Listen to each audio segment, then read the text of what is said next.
untuk negeri.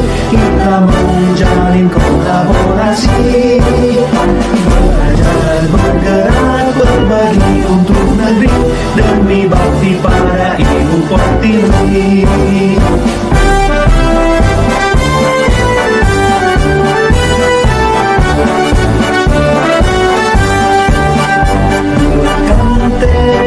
Kuatkan hati, negeri ini memanggil kawan. Belajar bergerak berbagi untuk negeri, guru penggerak majukan pendidikan. Guru penggerak menghamba pada murid, kreatif rancang pembelajaran. Assalamualaikum warahmatullahi wabarakatuh. Yang semangatnya tidak. Assalamualaikum warahmatullahi wabarakatuh. Waalaikumsalam warahmatullahi wabarakatuh. Oke, kalau sudah semangat, kita tepuk semangat dulu sebelum memulai pembelajaran tentang budaya positif. Bisa Bapak Ibu tepuk tangannya? Coba kita coba dulu. Tepuk semangat.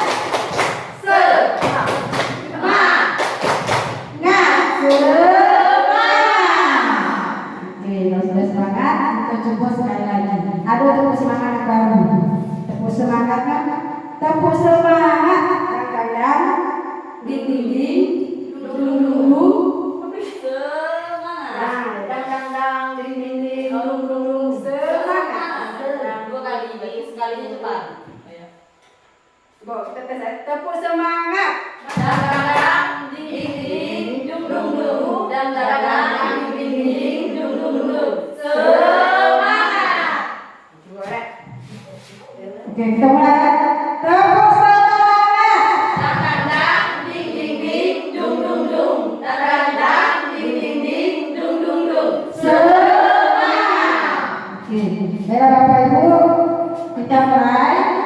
Pada pemaparan kami kali ini tentang kesehatan destinasi budaya positif. Artinya budaya positif itu kita membudayakan hal-hal yang positif kepada anak didik kita. Tahu contohnya misal budaya positif? Nah, kalau di sekolah kita sudah melaksanakan seperti penghafalan Asmaul Husna, itu namanya budaya positif. Terus 5S, diterapkan 5S. Apa 5S? Salam, sapa, senyum, sopan, dan santun. Oke,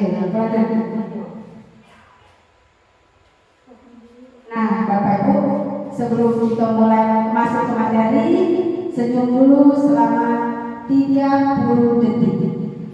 Senyum yang paling manis. Senyum Pak. Ya, bagus. Kalau sudah senyum yang paling manis, kita lanjut ke berikutnya. Kita buat dulu kesepakatan forum destinasi. Contoh yang pertama, kesepakatannya menghargai siapapun. Yang kedua, menjadi pendengar yang baik. Yang ketiga, kita buat apa? Saling menghormati. Yang keempat, tidak keluar pada waktu pemaparan atau melaksanakan pemaparan sampai destinasi ini sampai dengan selesai. Itu kesepakatan kelas kita hari ini. Lanjut. Baiklah, kami perkenalkan. Tadi sudah salam. Ini teman kita juga, Ibu Reza kita, dan saya sendiri, Ibu Yasa sendiri.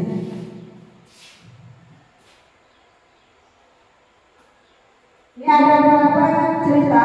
Jadi seorang guru yang baik harus memiliki kemampuan dalam mewujudkan budaya positif di sekolah.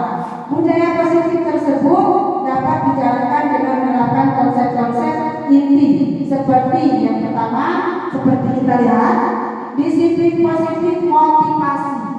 Yang kedua, perilaku manusia. Berarti ada disiplin positif motivasi, ada perilaku manusia, ada keyakinan sekolah atau keyakinan kelas. Yang keempat, kebutuhan dasar manusia.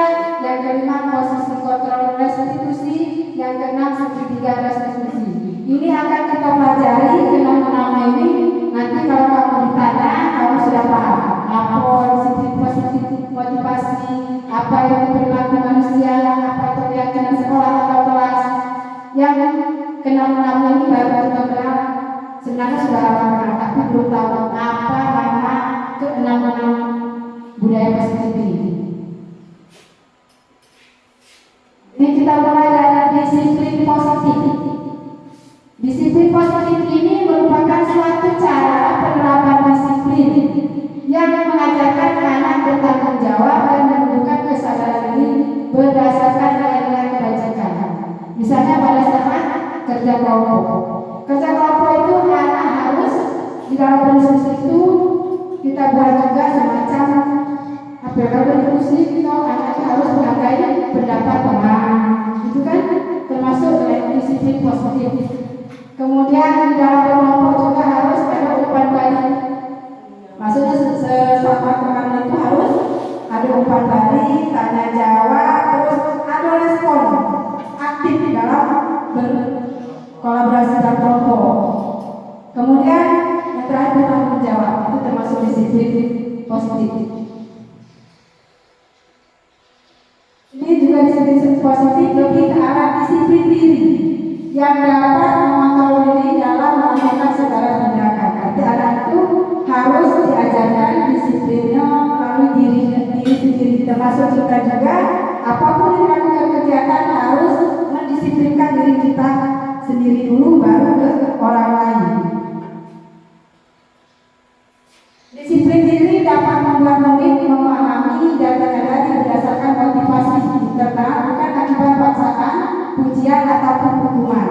Jadi kita itu benar-benar melatih anak itu disiplin diri dulu, yang terpenting sekali. Seumpama kalau di kelas itu piket.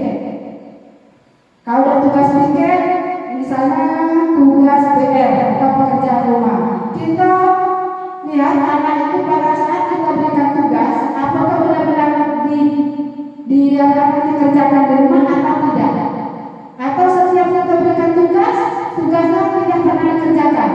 Nah itu namanya anak itu belum disiplin, dirinya belum disiplin. Itu harus kita tegaskan dan kita budayakan di sekolah. Ada 6 karakter dalam profil pelajar Pancasila, mungkin kita semua sudah mengetahui karena di depan ada profil Pancasila. Ada berapa profil Pancasila, Bapak Ibu? Ada 6 ya. Yang pertama, beriman bertakwa kepada Tuhan Yang Maha Esa dan berakhlak mulia. Itu yang harus dicontohkan untuk pada pembelajaran kurikulum merdeka kita nanti ke depan. Yang kedua, mandiri. Terus yang ketiga, berkebinekaan global. Artinya kita walaupun di sekolah itu berbeda-beda suku, berbeda agama ataupun ras, kita tetap saling menghargai dan bersatu. Terus bergotong royong. Bergotong royong artinya kita di sekolah harus menata anak itu supaya bergotong royong.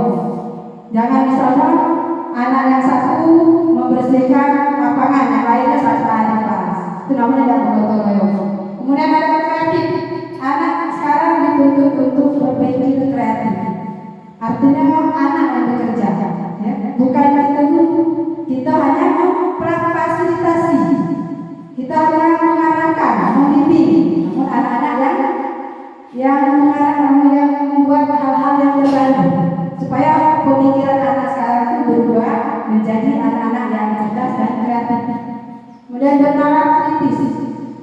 Kalau bernalar kritis, ya alhamdulillah kita anak-anak sudah bernalar kritis. Kenapa kita bilang bernalar kritis? Karena anak-anak sekarang sudah memakai gadget.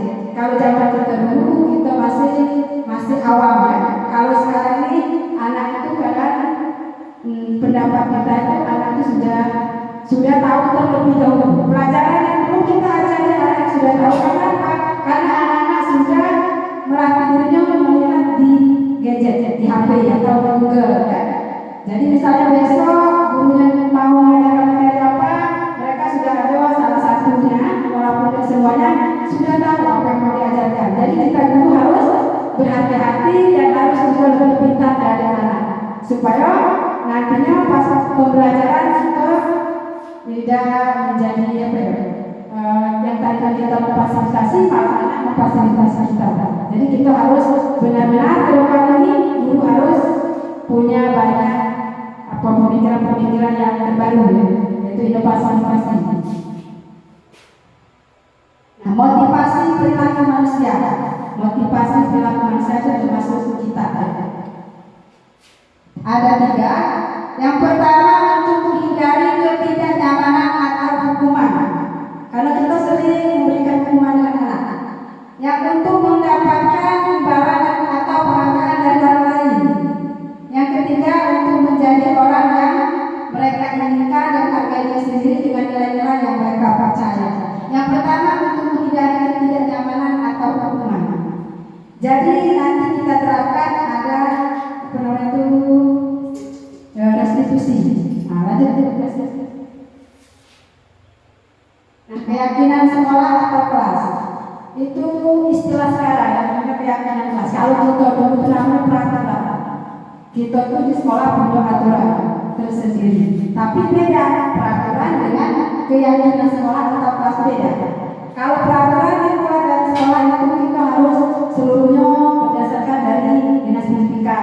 Ini peraturannya. Nah, kalau yang keyakinan sekolah itu kita kolaborasi antara guru dan kepala sekolah. Apa yang harus benar-benar kita terapkan di sekolah itu, nah itu namanya keyakinan sekolah itu.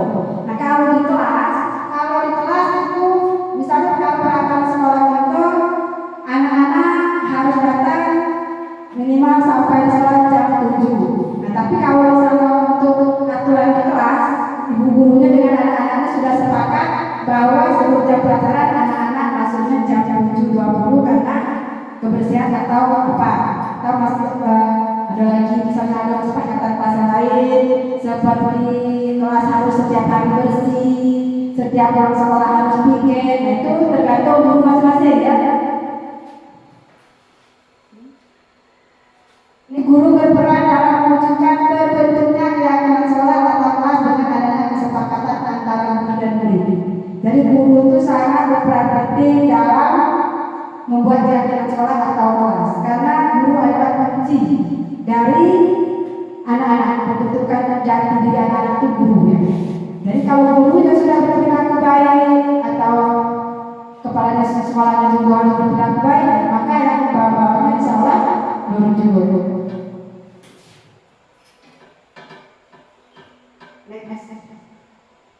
Nah, ini adalah keyakinan kelas. Contoh keyakinan kelas, dan setiap anggota kelompok per kelas pertama belajar, senang, melakukan tugas, saling menghargai, merasa nyaman. Jadi kalau ke depannya kita buat keyakinan kelas seperti contoh di depan, hormat. Kami meyakinkan bahwa sangat penting untuk menghormati semua orang dan barang milik orang lain. Kemudian bekerja, kami meyakini bahwa sangat penting dalam mempekerjakan segala pekerjaan dan mengikuti kegiatan. Tadi kaget ke depannya kita buat kesepakatan kelas masing-masing. Nah, kita speaking dulu karena ibu itu sudah ngantuk, jadi kita speaking dulu ya. Speaking dulu, berhasil. Ini ada speaking telepon yang lain. Berdiri, Bapak Ibu berdiri semuanya, supaya tidak mengantuk kita mulai.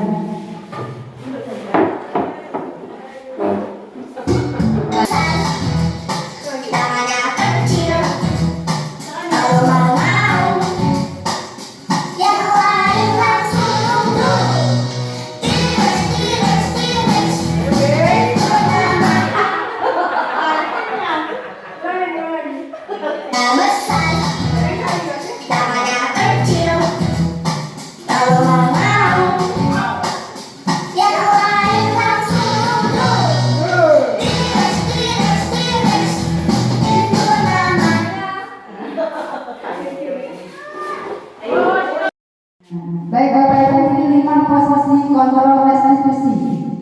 Nah mungkin Bapak Ibu kenal dengan restitusi, ya, istilah restitusi.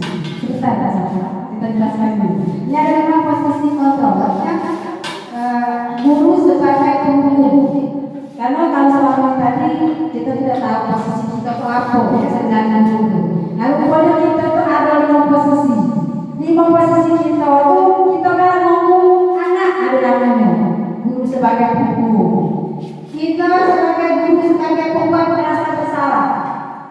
Jadi pada saat kita di posisi guru sebagai penghukum, misalnya anak tidak mengerjakan soal atau tidak mengerjakan salah mengerjakan pada saat jam pelajaran tadi diberikan soal 10, kemudian anak tadi cuma mengerjakan 3. Nah terus bapak ibu guru menghukum karena anak kamu tadi misalnya Andi, karena Andi tadi mengerjakan soal cuma 3, bapak beri hukuman misalnya musuh atau keliling lapangan atau semacam misalnya membersihkan WC. Nah itu namanya kita itu guru sebagai penghukum. Nah kemudian kedua guru sebagai pembuat merasa bersalah. Jadi kita guru itu ada juga sebagai merasa pembuat merasa bersalah. Jadi anak berarti tadi salah. Aku berbuat seperti itu tadi salah. Misalnya anak tadi sedang main, ibunya menjelaskan, gurunya menjelaskan di depan, tapi anak-anak di belakang tadi tidak memperhatikan di depan. Jadi bapak tadi ngomong, guru tadi bilang, anak, kamu tahu nggak? Ibu tadi sudah menjelaskan materi sudah 1 jam lebih atau 2 jam lebih. Jadi makasih statement ceramah. Tapi kamu di belakang situ main, ibu kan jadi capek, ibu kan jadinya ngajar kamu gak semangat lagi, ibu merasa gak bahagia atau semacamnya. Jadi siswa yang tadi kamu tegur merasa bersalah. Artinya kita tadi salah, kita tadi tidak di depan, kita tadi sibuk dia main. Itu namanya kita guru sebagai tempat merasa bersalah. Yang ketiga guru sebagai teman. Guru sebagai teman bukan berarti guru jadi teman siswa bukan. Maksudnya pada saat guru misalnya di saat-saat jam tertentu ada siswa di kelas itu kelihatan murung atau tidak bersemangat belajar, kita dekati, kita tanya apa yang jadi masalah anak ini tidak semangat belajar. Apakah di rumah ada masalah dengan keluarga atau bajunya basah. Jadi kita sebagai guru itu bisa menjadi teman siswa tadi. Kadang kita kan tidak sadar, tahu marah saja sama siswa, tapi kita tidak bertanya apa yang siswa kita alami di rumah. Kita tidak tahu apa yang siswa kita inginkan. Misalnya ada salah satu siswa tidak menulis, tidak pernah nulis. Mungkin pada saat belajar nulis terlambat. Nah, kita tidak bertanya, artinya kita belum menjadi teman dari siswa tadi. Kalau kita sebagai guru kita tanya, kita panggil. Nah, kenapa kamu setiap belajar lambat tidak pernah nulis? Pasti anak itu punya alasan sendiri. Mungkin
sebagai manajer.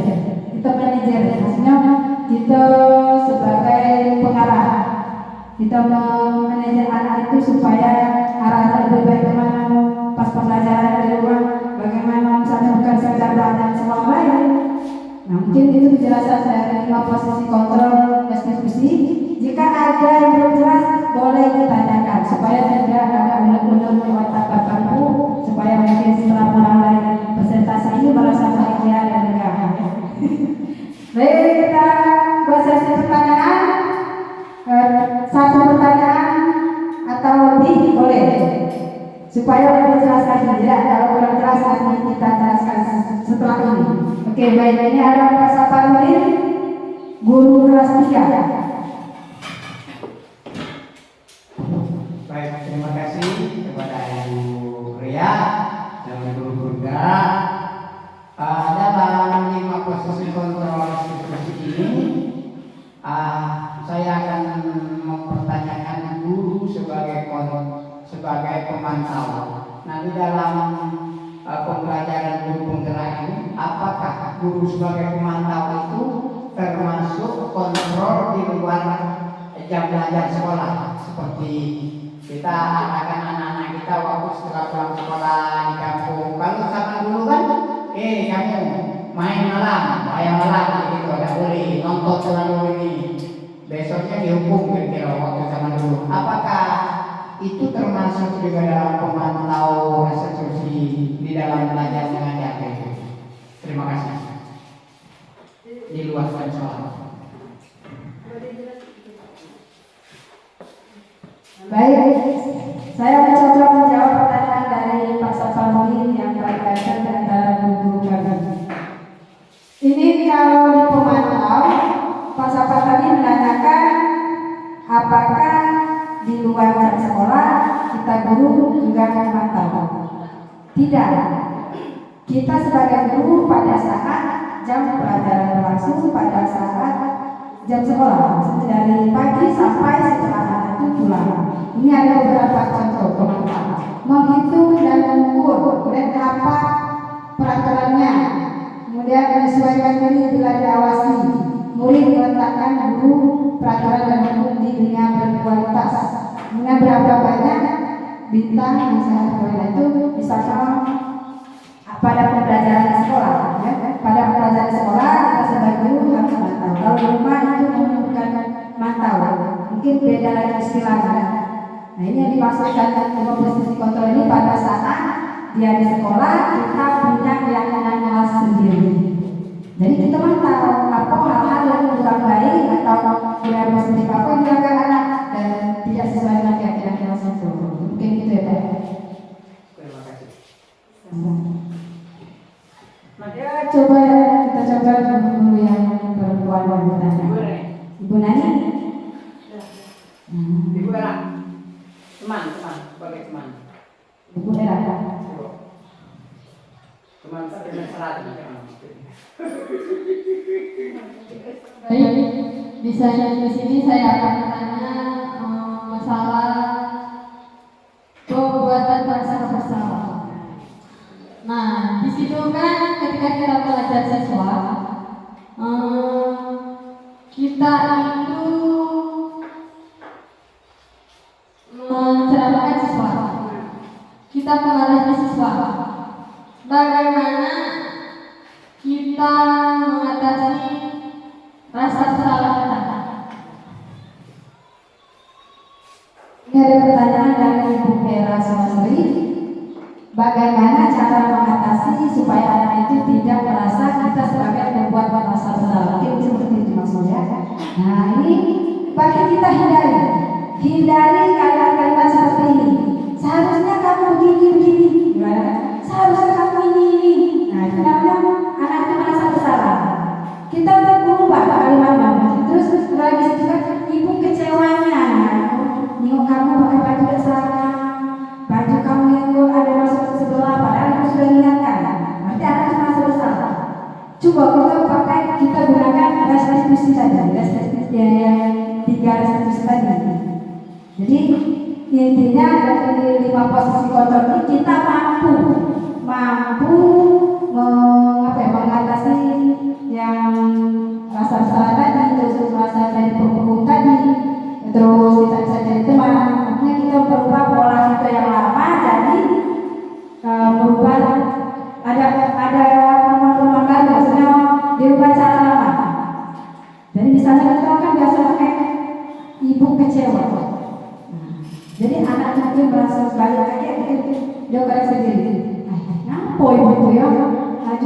kekecewaan kenapa? Pasti ada sumber kan? Ibu tetangga atau baju awakku jangan. Nah, jadi itu kita ubah. Nah, baju kamu kok bagus, kan? Tapi kemarin kan aku sudah bilang sama kamu, kita harusnya bajunya rapi, ya kan? Ini cuma kan kalau lebih bagus tuh kamu pakai topi, gitu kan? Kalau kamu misalnya kalau kamu benar kan, itu kecewanya kamu hari ini tidak serakah agamanya nanti kamu berikut kamu dapat kelas dan tidak. Jadi anak kesusahan itu bisa berubah. Wah, kamu mau rapinya. Tapi kalau kamu pakai topi, pakai jas, wah keren bukan main. Kamu lupa cara kok, ya kan? Anak termasuk tuh banyak dari mulai asal jadi aku pakai topi. Tadi aku agaknya kalau pakai topi kan kira macam berat. Tidak mungkin. Nah, itu dapat saya sampaikan. Assalamualaikum warahmatullahi wabarakatuh. Assalamualaikum warahmatullahi wabarakatuh. Saya akan melanjutkan penyampaian budaya positif pada destinasi aksi nyata calon guru penggerak angkatan 11 di SD Negeri Lubuk, yaitu tentang kebutuhan dasar manusia. Jadi kita manusia itu memiliki kebutuhan dasar. Jadi kebutuhan yang harus kita penuhi oleh masing-masing kita manusia. Contohnya kebutuhan akan hidup. Kebutuhan kita hidup itu ada sandang, papan, pangan, itu adalah kebutuhan pokok manusia. Kemudian selain dari kebutuhan pokok itu, kita juga perlu kebutuhan untuk kesenangan. Ya tidak ada ibu. Apakah kita juga perlu kalau kita itu butuh untuk bahagia? Nah itu juga termasuk dalam kebutuhan kesenangan.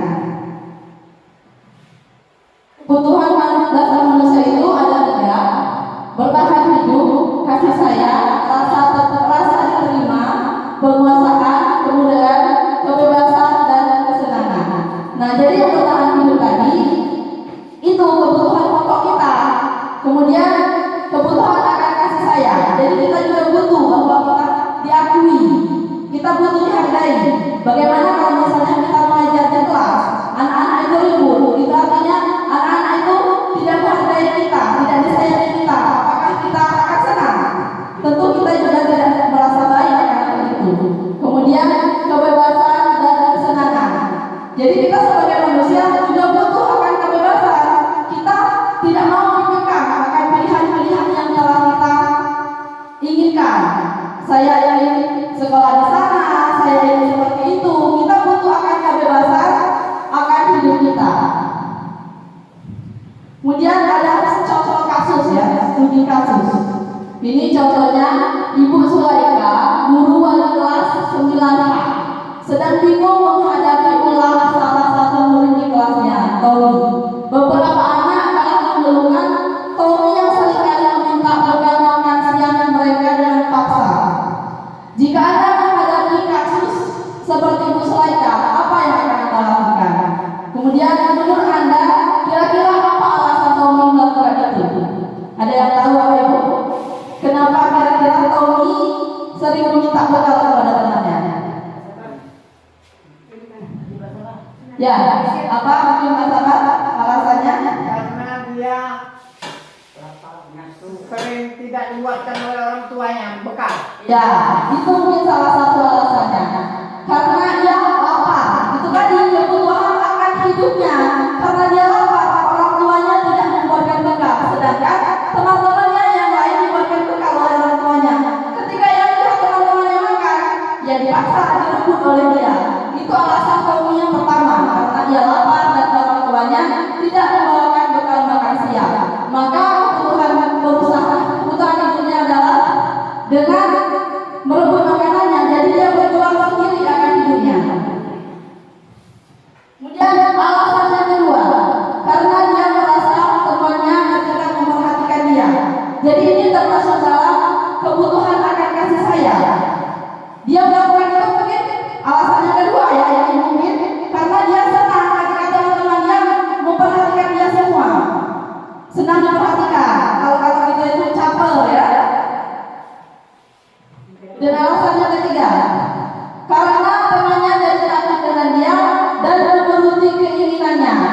maka sebetulnya kebutuhan kaum ini adalah sedang untuk kekuasaan, untuk menguasai temannya. Jadi dia alasannya yang ketiga itu mungkin karena dia ingin menguasai temannya.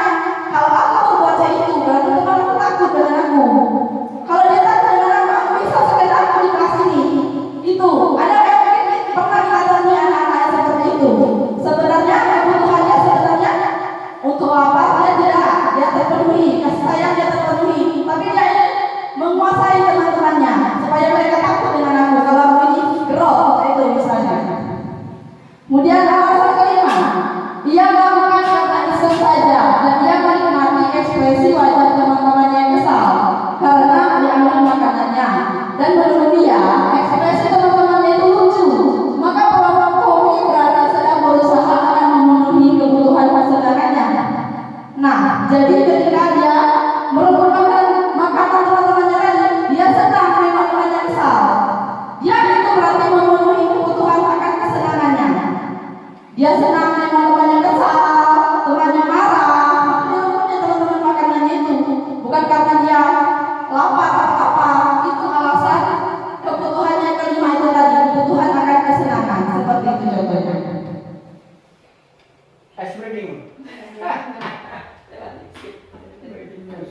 Kemudian ada posisi kontrol restitusi.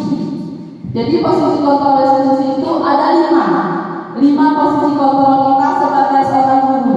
Jadi sebagai seorang guru itu kita ada sebagai penghukum, ada sebagai guru penghukum. Contohnya ketika ada muridnya yang salah, kita hukum. Kita tidak bertanya kenapa dia bersalah. Kemudian guru sebagai pembuat merasa bersalah. Mungkin kita juga pernah melakukan itu. Misalnya ada siswa kita yang marah. Nah, kamu tahu enggak kalau yang punya ngajarkan wanita ajarkan. Jadi kita akan membuat murid itu merasa dia bersalah, berharap dia akan berubah ke arah yang lebih baik. Itu tujuan kita, bukan untuk menakut-nakuti. Sama seperti firman tadi, kita menghukum murid karena dia supaya dia berubah ke arah yang lebih baik. Kemudian yang ketiga, guru sebagai teman. Nah, ketika kita mengajak siswa kita itu ngobrol. Nah, kalau kamu cek itu, jangan lagi belakangan. Nah, itu kita sebagai teman sudah memposisikan kita sebagai teman dari siswa kita itu. Kemudian guru sebagai pemantau. Guru sebagai pemantau itu ketika kita melihat anak-anak kita yang ribut, kita tunjuk, kamu itu ribut dari tadi. Berarti kita itu sudah memantau anak-anak kita. Kemudian guru sebagai manajer, ini yang sebenarnya sangat dianjurkan. Jadi kita itu tidak menghukum anak, kita tidak memarahi anak, tetapi kita mengajak anak itu untuk ngobrol dan menanyakan apa yang dia inginkan, apa yang harus dia lakukan yang sebaiknya, seperti itu. Nah, ini adalah contoh 5 posisi kontrol itu. Contoh yang akan apa kata-katanya, peraturannya. Ketika guru menjadi penghukum, nah guru itu menghakimi, menunjuk muridnya. Itu ketika dia sebagai penghukum. Kemudian ketika dia merasa membuat rasa bersalah, guru itu sering berceramah dan mengatakan seharusnya kau tidak baca ini, seharusnya baca ini. Nah itu berarti dia itu sedang menjadi membuat rasa bersalah. Biar anaknya itu merasa bersalah, dia berubah. Kalau dia sebagai teman, dia akan membuat alasan-alasan untuk muridnya. Contohnya, ayo lakukan yang baik, kerjakan tugasnya. Ini demi kamu juga. Dia itu berarti gurunya sudah sebagai teman, menganggap dia sebagai teman untuk muridnya. Kemudian sebagai pemantau, murid mengatakan guru peraturan hukum yang apa peraturannya untuk menyesalkan dirinya di awal. Jadi dia itu memantau muridnya. Kemudian sebagai manajer, guru itu bertanya dulu kepada muridnya, apa yang kita yakini. Misalnya kalau kita punya keyakinan kelas, apakah kamu percaya kepada keyakinan kelas kita? Apa keyakinan kelas kita? Nah, misalnya anak-anaknya terlambat, kenapa kamu terlambat? Apa alasannya? Kemudian nanti jangan diulangi lagi ya. Itu adalah ketika posisi guru sebagai seorang manajer. Kemudian ada posisi kontrol restitusi. Di antara kelima posisi kontrol tersebut, sebaiknya seorang guru menggunakan posisi kontrol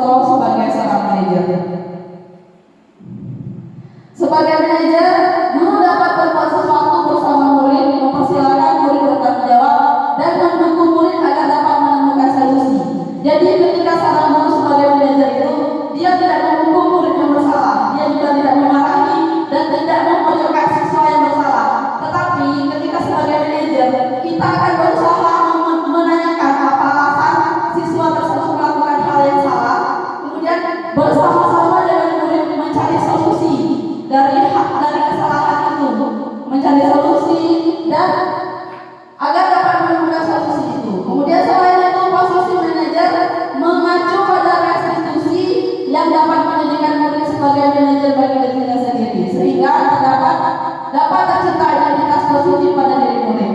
Nah, dari manajer itu kita mengarahkan murid itu menemukan hal positif dari kesalahan yang dia buat tadi, dari solusinya. Kalau misalnya dia terlambat, apa alasannya dia terlambat? Bagaimana caranya agar dia tidak terlambat lagi? Nah, itu solusi yang kita harapkan. Kemudian ada materi yang terakhir, yaitu segitiga restitusi. Dalam segitiga restitusi itu ada 3 tahapan. Ada 3 tahapan. Yang pertama, menstabilkan identitas. Yang kedua, validasi tindakan yang salah dan menanyakan keyakinan.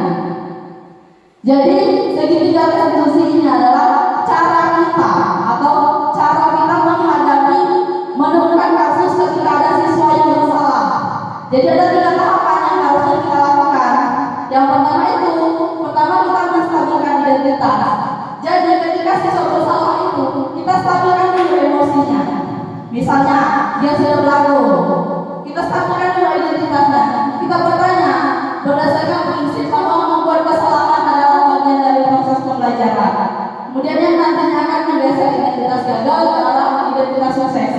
Jadi ketika menstabilkan identitas ini, siswa tidak langsung kita salahkan, tapi kita terima dulu kesalahannya. Oh, tidak apa-apa, kamu belagu tadi kan, wajar kalau kamu emosi. Itu kita ya. Berarti kita, salah, tidak apa-apa salah. Wajar manusia itu berbuat salah. Tidak ada yang manusia yang selalu benar. Kemudian berbuat salah itu hal yang manusiawi. Contohnya, manusia yang sempurna, tidak ada manusia yang sempurna. Kita pasti bisa menyelesaikan permasalahan ini. Kemudian tidak tertarik untuk mencari tahu siapa yang benar, siapa yang salah. Jadi kita sebagai guru itu, kita tidak mencari tahu, itu yang benar, itu yang salah. Jadi kita sebagai penengah, tidak mencari yang benar dan yang salah. Kemudian menyalahkan dirimu sendiri terus menerus. Apakah kamu bersikap baik pada dirimu sendiri? Nah, juga tidak menyalahkan kita sendiri sebagai seorang guru. Aku gagal, aku ini. Kita juga tidak menyalahkan diri sendiri. Kemudian langkah yang kedua itu adalah dari kasus kita tadi yang masalah belagu tadi katanya. Validasi tindakan yang salah. Jadi tindakan yang salah tadi kita validasi. Validasi tindakan yang salah dilakukan berdasarkan prinsip bahwa setiap perilaku berupaya memenuhi suatu kebutuhan tertentu. Nah, kebutuhan 5 tadi berdasarkan kebutuhan dasar tadi. Jadi dia salah itu mungkin karena untuk memenuhi kebutuhannya tadi. Misalnya kebutuhan akan kasih sayang, kebutuhan akan penguasaan tadi, atau bahkan kebutuhan akan kehidupan dasarnya tadi. Contoh kasus yang tadi. Sehingga guru atau orang tua akan bergeser dari pemikiran stimulus respon menjadi proaktif, serta akan lebih mengenali dan mengakui kebutuhan anak murid. Kemudian ini adalah contoh validasi tindakan yang salah. Contoh yang akan kita tanyakan kepada murid. Misalnya, kamu pasti punya alasan mengapa kamu melakukannya. Apa yang penting bagi kamu? Kalau misalnya anak salah, ini contoh yang kita tanyakan kepada murid. Kemudian kamu boleh tetap berusaha menjaga sikap itu, tapi tambahkan sikap yang lain juga yang baru. Misalnya kamu boleh marah, tapi kamu juga jangan selalu marah-marah, juga harus ada sabarnya sesekali, seperti itu misalnya. Kemudian langkah yang terakhir dari segitiga restitusi ini adalah menanyakan keyakinan.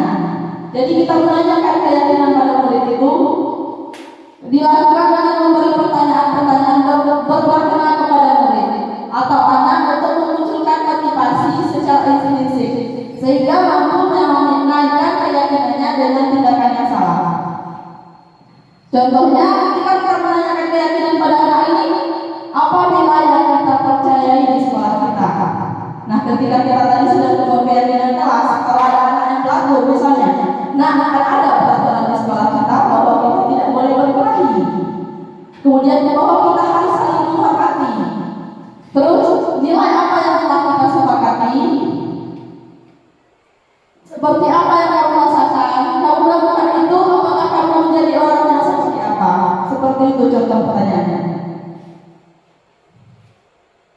Dan ini adalah seorang guru yang baik harus memiliki kemampuan dalam menunjukkan budaya positif di sekolah. Jadi kita akan berusaha bersama-sama ya. Kita berusaha bersama-sama untuk mewujudkan budaya positif di sekolah kita. Kita sedang belajar bersama-sama untuk mewujudkan budaya-budaya positif itu. Budaya positif tersebut dapat dijalankan dengan menerapkan konsep-konsep seperti ini tadi: disiplin positif, mengetahui perilaku manusia, membuat keyakinan kelas dan keyakinan sekolah, mengetahui kebutuhan dasar manusia, kemudian posisi kontrol restitusi dan segitiga restitusi. Terima kasih, demikian semoga kegiatan ini dapat menginspirasi dan bermanfaat kepada kita semua. Saya akhiri, apabila ada kata-kata yang salah, saya mohon maaf, berkenan dan mengampun. Assalamualaikum warahmatullahi wabarakatuh. Bergerak, lekas, bergerak, dari menggerakkan.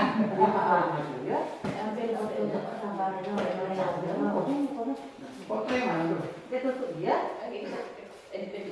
Yang pertama yang Leo. Tutup dia. Kita katanya jawab dulu. Nah, kalau ada yang bertanya, Tanya nggak? Kan tentang restitusi. restitusi yang paham ya. Ya, paham. Restitusi segitiga ya. Dia bermodal. Luka, mana ya? Iya. Yo. Biar nih. Biar ada yang kembali. Ada yang berbalik. Nah, ya benar. Izin ya. Baiklah, sebelum menutup acara kita hari ini, saya akan memberikan kesempatan kepada teman-teman semua dan rekan semua untuk bertanya. Apakah masih bingung ya? Untuk masih bingung, kami juga masih tahap belajar. Apa yang ingin dipertanyakan dari materi yang telah kita paparkan tadi? Ada.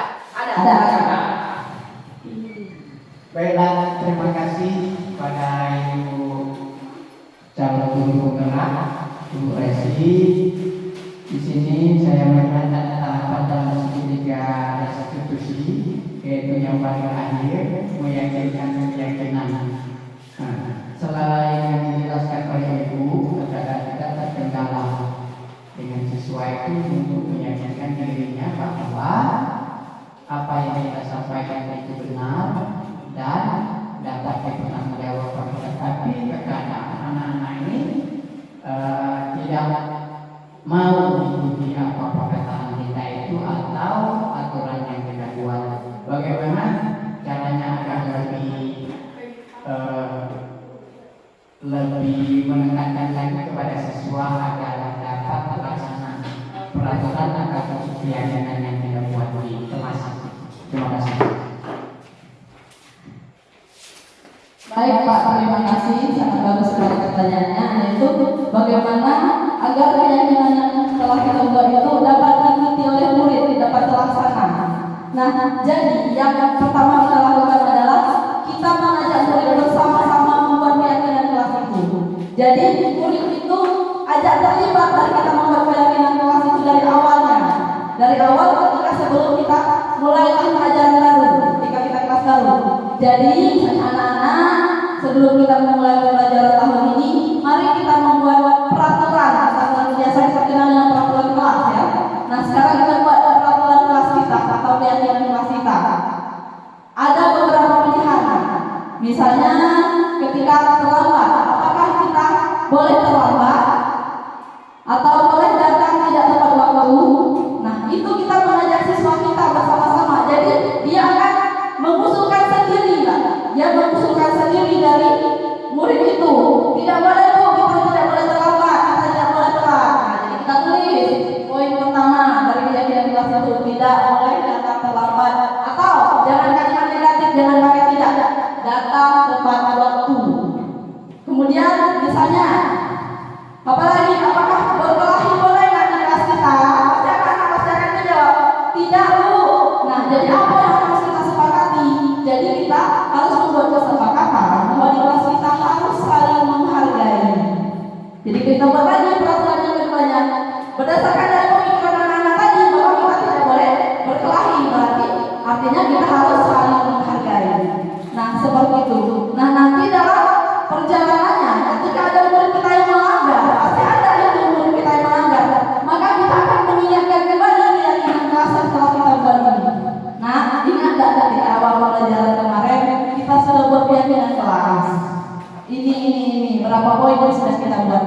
berpikir, oh, keyakinan apa yang telah kamu langgar saat anak itu berkelahi? Ingatlah apa yang kamu langgar dari kamu berkelahi itu. Tidak berhargai temanmu, mungkin ada yang ingat. Nah itu, kedepannya jangan lagi. Jadi kalau marah itu tidak apa-apa. Jangan sampai emosi, harus tetap sabar. Nah seperti ini. Terima kasih. Apakah masih ada teman-teman kita yang ingin bertanya tentang segitiga restitusi, budaya positif, keyakinan kelas, atau yang lainnya? Baiklah, jika tidak ada, kita akhiri diseminasi kita hari ini tentang budaya positif. Assalamualaikum warahmatullahi wabarakatuh. Waalaikumsalam. Ada potensi tingkatkan prestasi, lahirkan profil pelajar Pancasila, belajar bergerak berbagi untuk negeri kita.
Udah mulai ya. Siap, gerak. Di depan gerak. Gerak, gerak.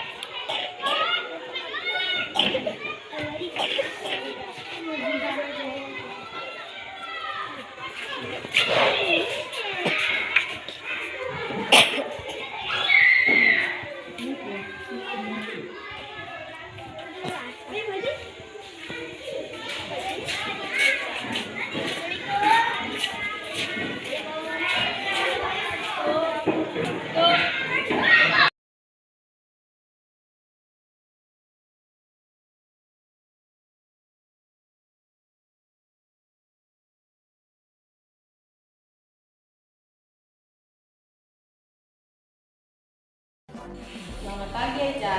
Pagi, Bu. Kamu tahu kenapa Eca dipanggil ke sini? Tahu, Bu, karena ribut dengan sampah, Bu. Menurut Eca, perbuatan yang kamu lakukan tadi benar apa salah? Salah, Bu. Ya, setiap orang pasti pernah melakukan kesalahan, asal kamu menyadari kesalahan kamu. Kamu pasti punya alasan kenapa kamu melakukan hal tersebut. Sekarang, ceritakan pada ibu apa alasanmu. Saya melakukannya karena untuk membela diri, Bu. Karena dia mencoret tugas yang telah saya buat. Benar, membela diri itu hal yang penting dan setiap orang pasti melakukan kesalahan. Ya, Bu. Nah, menurut Eca, keyakinan apa yang telah Eca langgar tadi? Saling menghormati sesama teman, Bu. Apakah Eca meyakini keyakinan kelas kita? Ya, Bu, ya. Saya yakin. Jika Eca meyakininya, apakah Eca bersedia memperbaikinya? Ya, Bu. Saya bersedia. Jika ingin memperbaikinya, berarti seperti apa yang harus dilakukan Eca? Harus lebih sabar dan tidak mudah emosi, Bu. Iya benar, jadi kita itu harus lebih sabar dan tidak mudah emosi ketika menghadapi teman ya. Ya, Bu. Tetap semangat ya, silakan kembali ke tempat dulu. Siap.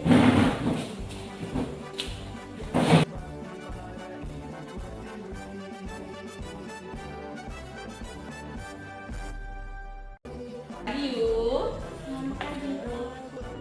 tadi ibu dengar dari guru piket katanya beberapa hari ini kamu terlambat datang terus ya. Ya, Bu. Menurut ingatan kamu, sudah berapa kali kamu datang terlambat Ayu? Sudah 3 kali, Bu. Sering terlambat itu suatu kesalahan kah menurut Ayu? Ya, Bu. Membuat kesalahan itu manusiawi ya. Setiap orang pasti pernah melakukan kesalahan. Yang terpenting kita berusaha untuk memperbaikinya. Benar, Bu. Ayu sering datang terlambat pasti punya alasan. Jadi kenapa Ayu sering datang terlambat beberapa hari ini? Karena saya bangun kesiangan, Bu. Kenapa kamu sampai bangun kesiangan Ayu? Karena malamnya saya main HP sampai malam, Bu. Jadi kurang tidur. Oh, jadi begitu ya. Kamu tahu keyakinan kelas yang telah kita sepakati? Tidak, Bu. Tahu, Bu. Jika terlambat datang ke sekolah, sesuai dengan keyakinan kelas kita tidak? Tidak, Bu. Menurut Ayu, keyakinan kelas apa yang sudah kamu langgar? Disiplin, Bu.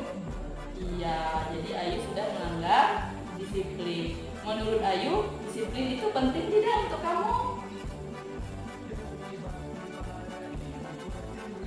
Penting, Bu, karena kita harus menghargai waktu dan harus datang tepat waktunya. Benar, disiplin itu penting dan sangat bermanfaat untuk kita. Ya, Bu, saya menyesal sudah datang terlambat. Saya mohon maaf sudah sering datang terlambat. Ya Ayu, sikap yang sangat baik. Kamu sudah menyadari kesalahan dan sudah meminta maaf.